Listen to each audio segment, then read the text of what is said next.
కానీ మా అమ్మ వేషధారణ ఎట్లా ఉంది, మా అమ్మ మాట తీరు ఎట్లా ఉంది గమనిస్తూ ఉంటుంది. మనం చెప్పే మాటల కంటే కూడా మన చేతలే ఎక్కువ మాట్లాడతాం. పెద్దల్ని రెస్పెక్ట్ అని చెప్పి నువ్వు ఇక్కడ వచ్చి మీ అత్తగారిని, మామగారిని, అమ్మను, నాన్నను ఇష్టం వచ్చినట్టు మాట్లాడినావు అనుకోండి, నీ మాటలకి విలువ ఇవ్వదు. ఎందుకంటే నీ చేతల్లో లేవు నువ్వు మాట్లాడేది. అంతఃకరణ శుద్ధి అంటారు స్వామి.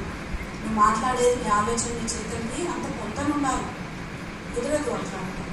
కాబట్టి ఆ అమ్మాయి గ్రహిస్తూ ఉంది.